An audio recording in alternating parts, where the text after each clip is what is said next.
947864। जैसा कि हमने पिछले वीडियो में पढ़ा था कि डायरेक्ट सेंटेंस क्या होता है, इनडायरेक्ट सेंटेंस क्या होता है, नरेशन किसे कहते हैं। तो चलिए इनडायरेक्ट बनाने के लिए सिंपल रूल क्या होता है या जनरल रूल क्या होता है, आज हम उसी के बारे में चर्चा करेंगे और उसी के बारे में पढ़ेंगे। ये क्लास 9, 10th, 11th, 12th सभी क्लास के बच्चे देख सकते हैं, क्योंकि सबके सिलेबस में एक चैप्टर है जिसका नाम है नरेशन, यानी डायरेक्ट और इनडायरेक्ट सेंटेंस। तो चलिए शुरू करते हैं आज की इस वीडियो को। और हमारा टॉपिक क्या है? नरेशन। हमारा टॉपिक क्या है? नरेशन, ठीक है ना। नरेशन क्या था कि डायरेक्ट सेंटेंस क्या होता है। अगर आपने पिछली वीडियो नहीं देखी है तो जा कर के देखिए, तब आपको पता चल जाएगा कि डायरेक्ट सेंटेंस क्या होता है। आज हम जानेंगे कि डायरेक्ट से इनडायरेक्ट सेंटेंस में कैसे कन्वर्ट करते हैं और क्या चीज़ें हम बदलते हैं। तो डायरेक्ट से इनडायरेक्ट सेंटेंस में इनडायरेक्ट सेंटेंस में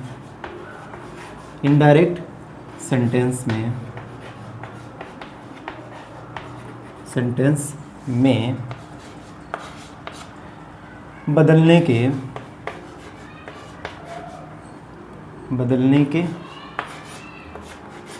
के सामान्य नियम, ठीक है। सामान्य नियम, ठीक। क्या पढ़ेंगे आज हम? सामान्य नियम यानी जनरल। बदलने के सामान्य नियम यानी जनरल रूल। तो पहला रूल होता है इसमें डायरेक्ट से इनडायरेक्ट बनाने के लिए, जिसको हम SON 123 के नाम से जानते हैं। तो ये होता है SON, इसी के नीचे हम लिख दें 1, 2 and 3। इसका मतलब क्या होता है? तो सबसे पहले इसका मतलब जान लेते हैं कि S का मतलब क्या होता है, 1 का मतलब क्या होता है, 2 का मतलब क्या होता है, 3 का मतलब क्या होता है और ON का मतलब क्या होता है। तो यहाँ पे 1 का मतलब है फर्स्ट पर्सन। क्या है? 1 का मतलब है फर्स्ट पर्सन। क्या है? First person. अब आप लोग जानते हैं कि फर्स्ट पर्सन कौन होता है? I और V होता है। कहाँ पे? सब्जेक्टिव फॉर्म में। कहाँ पे होता है? I और V सब्जेक्टिव फॉर्म में। तो according to change according to subject. जो सेकंड पर्सन होता है आपका, ठीक है, सेकंड पर्सन क्या होता है? यू होता है। यू की जितनी भी फॉर्म होती हैं उन सबको सेकंड पर्सन ही कहा जाता है। जैसे यू की फॉर्म की बात करें तो योर होता है, ठीक है, और योर्स भी होता है, ठीक है, और योर्स भी होता है, ठीक है। तो ये क्या होता है? सेकंड पर्सन होता है। सेकंड पर्सन चेंज यानी बदलता है अकॉर्डिंग टू ओ का मतलब है यहाँ पे ऑब्जेक्ट। ओ का मतलब क्या है? ऑब्जेक्ट। ठीक है, यानी सेकंड पर्सन है तो ऑब्जेक्ट के अनुसार बदलेगा। उसी को हम बात करें थर्ड पर्सन। किसकी? Third person. किसकी बात करें? Third person. तो थर्ड पर्सन में जानते हैं अब लोग क्या क्या आता है। थर्ड पर्सन शी, इट या दे। क्या क्या होता है? ही, सी, इट या दे। ये सब्जेक्टिव फॉर्म होती है। इसकी possessive form, objective form, reflexive form सब होती है। तो इसको हम थर्ड पर्सन कहते हैं। ये नॉट चेंज होता है। क्या होता है? नॉट चेंज, यानी एन फॉर नॉट चेंज। यानी कहाँ पे ये सब आएगा तो चेंज होगा और कहाँ पे आएगा तो नहीं चेंज होगा। यानी हमें चेंज करने का ये जो रूल हमने सीखा है वो अप्लाई कहाँ पे करना है? रिपोर्टेड स्पीच में जो इन्वर्टेड कामा के अंदर वाक्य होता है उसमें हम इसको अप्लाई करते हैं। और किससे बदलते हैं? तो बदलते हैं हम लोग रिपोर्टिंग वर्ब से। चलिए आइए एक एग्जांपल के थ्रू इसे समझते हैं और जानते हैं कि ये कैसे काम करता है और पर्सन क्या होता है। ठीक है, क्या जान लेते हैं? पर्सन क्या होता है। प्रोनाउन का पर्सन होता है। प्रोनाउन पर्सन, ठीक है, पर्सन, ठीक है। प्रोनाउन क्या होता है? जानते हो कि सर्वनाम होता है। सर्वनाम, ठीक है। पर्सन का मतलब व्यक्ति होता है, यानी कहने वाला व्यक्ति। कौन कहता है? ठीक है, कौन कहता है और किससे कहता है, ठीक है। तो इसमें पर्सन 3 प्रकार के होते हैं, हमने बताया अभी को। First, second and third. इसको बनाने का क्या मकसद है? ऐसा नहीं कि हम उसी के पैटर्न पे बनाएंगे। इसको बनाने का ये मतलब है कि हम इसको जानेंगे कि इसमें क्या क्या चीज़ें और होती हैं, यानी अगर हमें बदलना है तो हम किससे क्या बदलेंगे। तो इसमें अगर देखेंगे तो 3 फॉर्म बदलती है। तीनों फॉर्म में पहला आपकी होती है सब्जेक्टिव फॉर्म, पहली क्या होती है सब्जेक्टिव फॉर्म, दूसरी होती है आपकी ऑब्जेक्टिव फॉर्म और तीसरी होती है पॉसेसिव फॉर्म।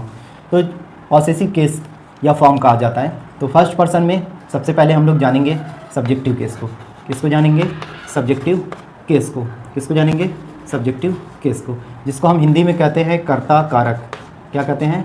कर्ता कारक कहते हैं। क्या कहते हैं? कर्ता कारक कहते हैं। उसके बाद दूसरा जो होता है दूसरा जो केस होता है यानी कारक होता है, उसको हम लोग कहते हैं ऑब्जेक्टिव केस। क्या कहते हैं? Objective case. क्या कहते हैं? ऑब्जेक्टिव केस यानी कर्म कारक। क्या कहते हैं? कर्म कारक। क्या कहते हैं? कर्म कारक। ठीक है। तीसरा हो जाता है वो पॉसेसिव केस कहा जाता है। पॉसेसिव केस कहा जाता है। क्या कहा जाता है? पॉसेसिव केस कहा जाता है, जिसको हम कहते हैं अधिकरण कारक। क्या कहते हैं? अधिकरण कारक। अधिकरण कारक। ठीक है, अधिकरण कारक। क्या कहते हैं? अधिकरण कारक कहते हैं। तो चलिए आइए जान लेते हैं बारे में। तो फर्स्ट पर्सन में अगर सब्जेक्टिव केस देखें तो आई का आई होता है और वी होता है। अगर इस आई का ऑब्जेक्टिव केस देखें तो आई का ऑब्जेक्टिव केस मी होता है और वी का ऑब्जेक्टिव केस अस होता है। उसी प्रकार से अगर आई का पॉसेसिव केस देखें तो माई होता है। ठीक है, और वी का अवर होता है। वी का अवर होता है। सेकंड पर्सन की बात करें, किसकी बात करें? सेकंड पर्सन की। तो ये रहा आपका सेकंड पर्सन। सेकंड पर्सन में केवल एक ही वर्ड आता है, यू। क्या आता है? यू। यू का ऑब्जेक्टिव केस भी यू ही होता है, इसमें कोई चेंज नहीं होता है। यू का पॉसेसिव केस होता है योर। यू का पॉसेसिव केस क्या होता है? योर। उसके बाद तीसरा यानी थर्ड पर्सन जो होता है उसमें कई सारे वर्ड आते हैं, जैसे आपका है इसमें थर्ड पर्सन। ठीक है, थर्ड पर्सन में क्या क्या होता है? पहले ही होता है। ठीक है, ही को हम लोग क्या, ही का ऑब्जेक्टिव केस क्या होता है? तो ही का ऑब्जेक्टिव केस होता है हिम।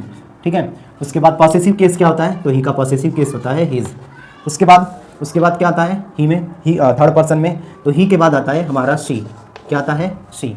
इसमें क्या हो जाएगा? सी का ऑब्जेक्टिव केस क्या होता है? तो सी का ऑब्जेक्टिव केस और पॉसेसिव केस दोनों सेम होता है। इसमें भी हर होता है और इसमें भी हर ही होता है।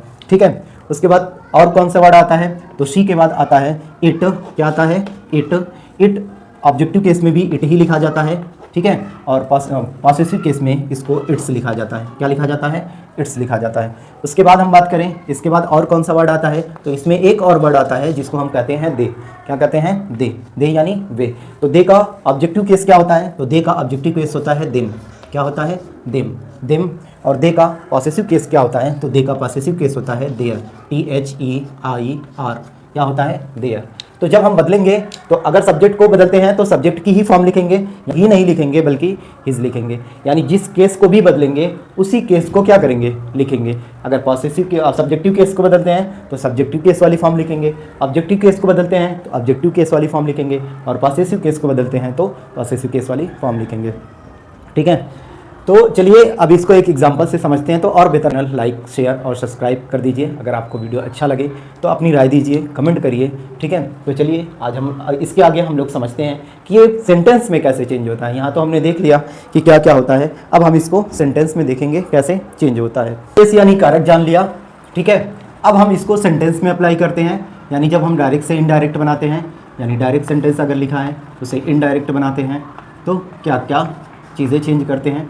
Direct and indirect. Direct and indirect. ठीक है, एक एग्जांपल के थ्रू इसे समझते हैं कि SON रूल क्या होता है।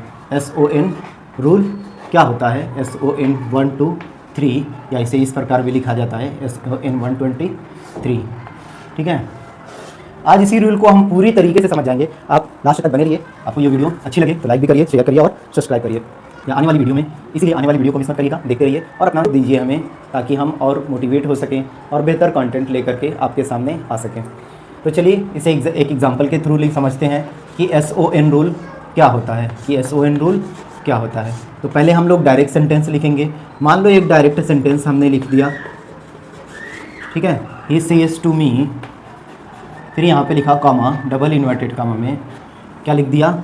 आई एम ए गुड बॉय। क्या लिख दिया? I am a good boy. यहाँ पे फुल स्टॉप लगाएंगे, उसके बाद डबल इन्वर्टेड कॉमा क्लोज कर लेंगे। तो सेंटेंस क्या लिखा है, ये डायरेक्ट सेंटेंस है। इसको हम लोग क्या कहते थे, ये पिछले वीडियो में हमने बताया है, ठीक है। आपने अगर नहीं देखी है पिछला वीडियो देख लीजिए। इसको हम लोग क्या कहते हैं, ये पिछले वीडियो में हमने बताया हुआ है। अगर आपने पिछली वीडियो नहीं देखी है तो जा कर के देखिए कि इस पार्ट को क्या कहते हैं, इस पार्ट को क्या कहते हैं, ठीक है। उसके बाद हम इसको चेंज करते हैं। तो जान लीजिए कि इसमें हमेशा सेज टू को, 2-3 चीज़ें आप जान लीजिए। सेज टू को हम लोग चेंज करते हैं किसमें, सेज टू को हम लोग चेंज करते हैं टेल्स में। किसमें चेंज करते हैं, टेल्स में। अगर वही से टू दिया है, यानी SAY नहीं लगा है इसमें, से टू केवल दिया है, तब हम इसको चेंज करते हैं। तब हम इसको किस में चेंज करते हैं, केवल टेल में। किसमें चेंज करेंगे, केवल टेल में। अब ये सिंपल रूल है, इसीलिए हम इतना ही बता रहे हैं। आगे वीडियो में आप सेड का भी रूल समझेंगे कि सेड वाला कैसे बनता है। अगर आपने पूरी सीरीज़ देख ली तो आपको जीवन में कभी भी डायरेक्ट इनडायरेक्ट में कोई भी प्रॉब्लम नहीं होगी। आप चुटकी बजाते हुए डायरेक्ट इनडायरेक्ट क्या कर सकते हैं, बना सकते हैं। तो वीडियो में हमारे साथ बने रहिए। तो चलिए इसको बनाते हैं। हमने क्या कहा कि सेज टू को हम किस में चेंज करेंगे, टेल्स में चेंज करेंगे। ही सेज टू को हम किस में चेंज करेंगे, टेल्स में चेंज करेंगे। तो ये क्या हो जाएगा, टेल्स। अब सेज टू को हमने चेंज किया है, केवल से को नहीं किया। देखो सेज टू को हमने चेंज किया, किसको चेंज किया है, सेज टू को, केवल सेज को नहीं किया हुआ है। तो ये बात ध्यान रखना, कुछ बच्चे क्या करते हैं, टू को भी यहाँ पे लिख देते हैं। तो हमने सेज टू को चेंज किया है, से टू को नहीं चेंज, से को केवल नहीं चेंज किया है। तो सेज टू को हमने चेंज कर दिया टेल्स में। उसके बाद लिखेंगे मी, फिर अब जो डबल इन्वर्टेड कामा के अंदर होता है, ये अलग वाक्य होता है, ये अलग वाक्य होता है। जैसे हम कोई चीज़ अगर तोड़ दें तो उसे जोड़ने के लिए हम क्या करते हैं, किसी माध्यम का इस्तेमाल करते हैं, चाहे फेविक्विक हो, फेविकोल हो। उसी प्रकार से ये दोनों सेंटेंस इस कामा और डबल इन्वर्टेड कामा की वजह से अलग अलग होते हैं, सेपरेट होते हैं। तो हमें इन्हें जोड़ने के लिए एक चीज़ का यूज़ किया जाता है, यानी एक पार्ट ऑफ स्पीच का यूज़ किया जाता है, जिसे हम क्या कहते हैं, कंजक्शन कहते हैं। क्या कहते हैं, कंजंक्शन कहते हैं, ठीक है। पार्ट ऑफ स्पीच आप आने वाले समय में पूरी पार्ट ऑफ स्पीच भी देखेंगे, ठीक है ना। तो हम कंजक्शन क्या यूज़ करते हैं, दैट लगाते हैं। क्या कंजक्शन यूज़ करते हैं, दैट लगाते हैं। मैंने बताया था कि आई कौन सा पर्सन होता है, फर्स्ट पर्सन होता है। तो आई अगर फर्स्ट पर्सन होता है तो हमने कहा कि सब्जेक्ट के अकॉर्डिंग चेंज होगा। तो इसमें देखो ये सब्जेक्ट है और ये वर्ब है और ये आपका क्या है, कॉम्प्लीमेंट है। ये क्या है, कॉम्प्लीमेंट है। इसमें ये भी अलग सेंटेंस है, तो इसमें भी वर्ब सब्जेक्ट ऑब्जेक्ट होगा। तो इसमें ये सब्जेक्ट है आपका, ये आपकी वर्ब है, ये आपकी वर्ब है। इसको हम लोग क्या कहते हैं, प्रीपोजिशन कहते हैं। और ये आपका क्या हो गया, ऑब्जेक्ट हो गया। वो बदलता है रिपोर्टिंग वर्ब के सब्जेक्ट के अनुसार, क्योंकि ये फर्स्ट पर्सन है, इसलिए फर्स्ट पर्सन किसके अनुसार अकॉर्डिंग बदलेगा, तो सब्जेक्ट के अनुसार। तो हम रिपोर्टिंग वर्ब का सब्जेक्ट लेते हैं और चेंज करते हैं रिपोर्टेड स्पीच के सब्जेक्ट को।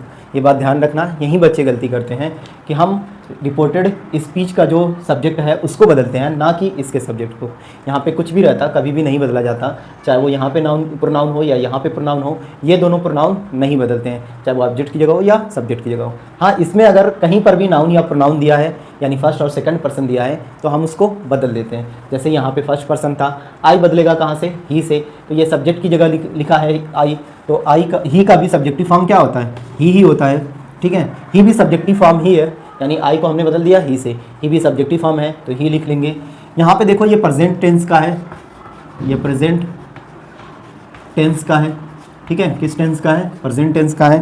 तो अगर आपको ये भी जानना है कि टेंस कैसे चेंज होता है, तो आगे आने वाली वीडियो में हम टेंस के बारे में भी पढ़ेंगे कि टेंस कैसे चेंज होता है। तो आज देख लीजिए कि हम कैसे बनाते हैं, यानी डायरेक्ट से इनडायरेक्ट कैसे बनता है। यही हो गया, ही के साथ एम नहीं लगता, ये बात ध्यान रखिएगा। सब्जेक्ट के अकॉर्डिंग ही क्या होती है, वर्ब होती है। तो ही के साथ क्या लगता है, इज लगता है। उसके बाद ए, फिर गुड, उसके बाद बॉय, ठीक है। यहाँ पे फुल स्टॉप लगा लीजिएगा, ठीक है। इस प्रकार से हमने फर्स्ट पर्सन को क्या कर लिया, बदल लिया है। तो ये डायरेक्ट सेंटेंस है, ही सेज टू मी। कौन सा सेंटेंस है, डायरेक्ट सेंटेंस है। डायरेक्ट सेंटेंस की पहचान क्या होती है, तो दो चीज़ देख करके पहचान सकते हो। इसमें कॉमा लगा रहेगा और डबल इन्वर्टेड कॉमा में कुछ शब्द लिखे होंगे, यानी एक सेंटेंस लिखा होगा। यानी क्या लिखा होगा, एक सेंटेंस लिखा होगा। अगर आपने सेंटेंस नहीं जानते हैं, सेंटेंस के बारे में भी नहीं जानते कि सेंटेंस क्या होता है, कैसे बनता है, तो हमारे चैनल पर वीडियो पड़ी हुई है बेसिक ऑफ इंग्लिश के नाम से, आप उसे देखिए तो आप समझ जाएंगे कि सेंटेंस क्या होता है। तो यहाँ पे क्या लिखा है, I am a good boy.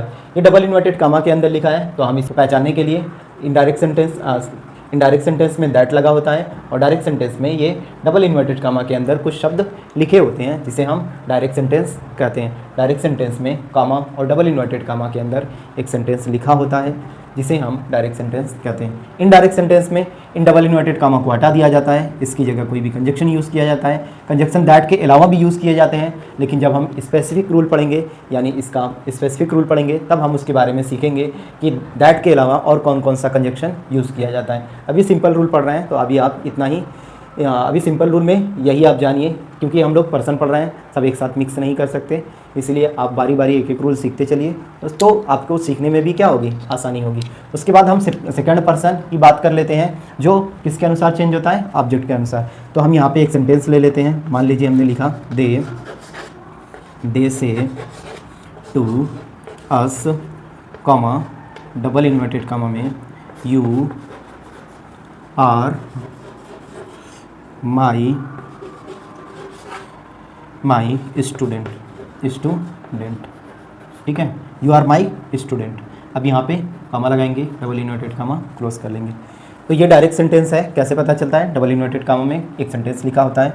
अब इसको हमने क्या कहा कि से टू को हम किस में बदलते हैं, तो से टू को हम लोग बदलते हैं टेल में। किस में बदलते हैं, टेल में। तो हम क्या लिखेंगे, दे टेल, ठीक है। उसके बाद अस लिखेंगे। अब हमने बताया था कि डबल इन्वर्टेड कामा को हटाते हैं तो उसकी जगह कंजक्शन लिखते हैं। कंजक्शन क्यों लिखते हैं ये भी आप जान गए हैं कि कंजक्शन दो सेंटेंस को क्या करने के लिए, जोड़ने के लिए यूज़ किया जाता है। कंजक्शन केवल दो सेंटेंस को नहीं बल्कि दो शब्दों को भी क्या करता है, जोड़ता है। तो हमने दैट यूज़ कर लिया। अब यहीं पर देखो ये यू है, यू कौन सा पर्सन है, हमने अभी पर्सन बताया है, फर्स्ट सेकंड थर्ड पर्सन। तो यू आप जानते हैं कि सेकंड पर्सन है। तो यू SON रूल क्या कहता है, यू जो है वो सेकंड पर्सन है तो ऑब्जेक्ट के अनुसार बदलेगा। तो ये आपका सब्जेक्ट हो गया, ये आपकी वर्ब हो गई और ये आपका हो गया, ये आपकी वर्ब हो गई और ये आपका हो गया ऑब्जेक्ट, यानी ये हो गया आपका ऑब्जेक्ट। तो हम यू को बदलेंगे अस से। अब एक बात ध्यान रखिएगा बदलते टाइम कि ये ऑब्जेक्ट है और ये सब्जेक्ट है। हमने क्या कहा था कि जब भी हम चेंज करेंगे तो जो जिस स्थान पर होगा उसी की फॉर्म लिखेंगे, यानी उसी का केस लिखेंगे। अगर कर्ता कारक है तो कर्ता कारक लिखेंगे, कर्म कारक को चेंज करना है तो कर्म कारक ही लिखेंगे, अधिकरण कारक को चेंज करना है तो अधिकरण कारक ही लिखेंगे। यानी ये यू है और यहाँ पे ये ऑब्जेक्टिव फॉर्म है और ये सब्जेक्टिव फॉर्म है। ऑब्जेक्टिव केस है और ये सब्जेक्टिव केस है। सब्जेक्टिव केस को एक और नाम से जानते हैं, अगर आप जानते हैं तो हमें कमेंट करिए। अगर आप नहीं जानते हैं तो एक प्रश्न पुट करिए कि सब्जेक्टिव केस को और किस नाम से जाना जाता है, या आपसे पूछिए कमेंट करके कि सब्जेक्टिव केस को किस नाम से जाना जाता है। तो यू ये सब्जेक्टिव केस है, सब्जेक्टिव यानी सब्जेक्ट सेकंड पर्सन है, सब्जेक्टिव केस है और कौन सा पर्सन है, सेकंड पर्सन है। तो सेकंड पर्सन बदलता है ऑब्जेक्ट से, तो ऑब्जेक्ट की जगह पर क्या है, अस है। अगर आप पीछे जाएंगे जो हमने चार्ट बनाया था तो उसमें देखेंगे अस का जो सब्जेक्टिव केस होता है वो होता है वी। क्या होता है, वी, ठीक है। उसके बाद वी के साथ भी आर ही लगता है तो हम लिख लेंगे आर। अब इसको माई स्टूडेंट नहीं लिख सकते क्योंकि हमने क्या कहा था कि जितना भी इसके अंदर आएगा ना, फर्स्ट और सेकंड पर्सन सबको बदलना पड़ेगा। तो माई यहाँ पे क्या है, फर्स्ट पर्सन है। फर्स्ट पर्सन क्यों है, क्योंकि ये आई की पॉसेसिव फॉर्म है। कौन सी फॉर्म है, आई की पॉसेसिव फॉर्म है, यानी आई का पॉसेसिव केस है। तो हम क्या करेंगे, माई को भी बदलेंगे। अब माई कहाँ से बदलेगा, माई बदलेगा दे से। अब यहाँ पर दे है तो क्या हम दे लिख दें, नहीं, दे नहीं लिखेंगे। तब हम क्या करेंगे, तब आपको ध्यान देना होगा कि जो चार्ट हमने बनाया था कि अगर ये पॉसेसिव केस है तो दे का हम पॉसेसिव केस लिखेंगे, और दे का पॉसेसिव केस आप देखेंगे चार्ट में तो क्या लिखा हुआ है, देयर लिखा हुआ है। तो हम यहाँ पे क्या लिखेंगे, देयर, क्या लिखेंगे, देयर स्टूडेंट, क्या लिख लेंगे, देयर स्टूडेंट, क्या लिख लेंगे, देयर स्टूडेंट। इस प्रकार से फर्स्ट और सेकंड पर्सन को चेंज किया जाता है। और थर्ड पर्सन अगर आपको देखना है तो वीडियो को लाइक करिए, शेयर करिए और सब्सक्राइब भी करिए, और कमेंट में बताइए कि क्या आपको थर्ड पर्सन के बारे में जानना है। आज के लिए रखते हैं बस इतना ही। Thank you for watching.